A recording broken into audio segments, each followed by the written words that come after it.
Thank you very much for having me. My name is Fredrik Lindstal. So when I have these presentations, I like to put a picture of myself, and it's always hard to choose one. So you get an array of my life. So you get the beginning, and you get what I'm doing now, when I like to do it on my free time. But I am the former vice mayor to the city of Stockholm, but I'm also an active placemaker, a member of the board to the European Placemaking Network, same as Leska. And I honestly didn't know that it was placemaking I was doing until I heard that there was a world called placemaking. But in a sense, I think I've always been in the realm of creative bureaucracy. But in Sweden, I handle issues like I'm in charge of the ports for the region of Stockholm, but I'm also in charge for the main arenas, and I'm on the zoning commission. So for me, bureaucracy is very much a living aspect for my daily life. But as the middle picture shows, I mean, my premier job is to access space and access it for the better of the people, to democratize space. So I'll tell you a little bit about my journey. So some 15 years ago, I was living in West Central Stockholm. And when I moved to this area, there was a street market there. And I noticed how much that street market added to this space. There were cafes and restaurants and small shops. And when this street market closed, I also realized that the community was closing down too. The shops were closing, the cafes were closing.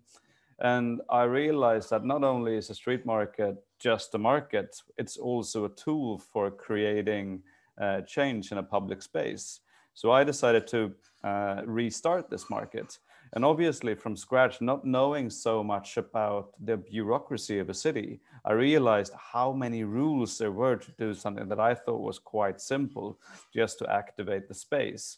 And this is really the start of my journey, when I started finding the elusive bureaucracy that makes up the space of public cities, and also the boundaries for everyday people to actually activate their space. So as I was moving into this process, and the markets grew and our projects grew, I made several realizations about how bureaucracy could work creatively for the better of everyone living in a city. And one of these realizations was how to frame change.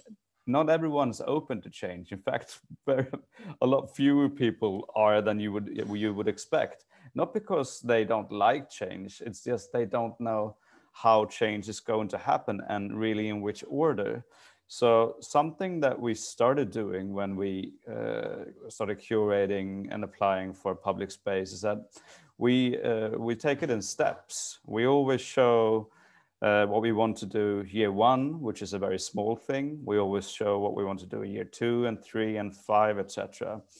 And we're also quite careful about showing good imagery, so that people who aren't so prone to change actually can realize what it is we're trying to do. And I think this is an important one, because it's much easier to say yes to something small than something big. And that's really how we frame change and move forward. And then when you go to this gradual change, you introduce physical elements into the room. These are a few images of some pedestrian streets that I've been in charge in closing down. There's roughly 20 of them. And when we first started doing it, everyone hated us, like especially obviously the drivers, but even the shopkeepers, because they felt that they were excluded from the process. We didn't really ask them before. We didn't say, okay, so we're doing this, what would you like to do? So the first time around, we just closed down the streets, and the municipality itself added content like festivals, etc. And then the second time around, we just closed down the streets, expecting local businesses, for example, to activate the streets, but there wasn't really any dialogue.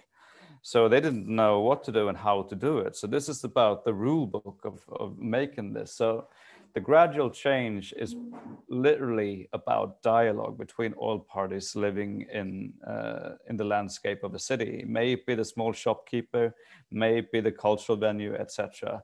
And the idea of gradual change, just keep adding things into public space, and especially sensitive public space, which is normally, from a traditional city planning perspective, used by cars. Also, this is another of our upcoming projects. For a bureaucrat, you see so many elements in this vision. You see tall buildings, which some like and some hate. You see the use of water. You see a tennis court on the water, on the water. You see a marina. You see swimming. So all of a sudden, everyone's going to have these questions like, are you allowed to swim here? Are you allowed to build this? Are you allowed to do that? But the thing I want to exemplify with this image, that if it's complicated, start with a shared vision. You don't need to be in charge of everything. You just need to know where you're going. And this is something that's really, really helped me. So basically, when we do these large programs, we get everyone into the room. We have a roundtable discussion, and people share, I'm sure they share their enthusiasm, but the most important things with this discussion is they have to share their questions and why they are uncertain that this project is not going to work. And all of a sudden, everyone gets realizations for each of the individual concerns, and you address them first. But what you can agree on, and when you leave the room, is that you get everyone excited because you have a shared vision that we are doing this, and you're not alone with your bureaucratic dilemma of, for example, allowing people to go swimming in a central area, or building a tennis court onto water, or building a marina, or building high-rise houses. Because you basically know where you're going, and you know that the people around you, which you are going to be in dialogue with to get the permits, etc., whether you be a developer or on the municipality, you all have a shared vision and roughly know where you're going. Then you're going to bump into all these issues, but you know that somehow you're going to get there. And when you create change in public space, this creative bureaucracy, it's about being humble and inclusive, and not all content is humble and inclusive. So when I work with space, I look mostly towards activating young people. I look to culture, I look to sport and recreation.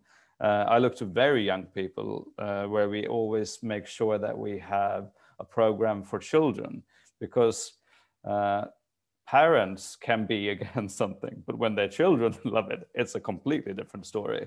So it's about, and it's also, let's not forget the older generation, which is often not included in city planning, but very loud when it comes to the restriction to change. So it's really about seeing the mosaic inclusion of this. And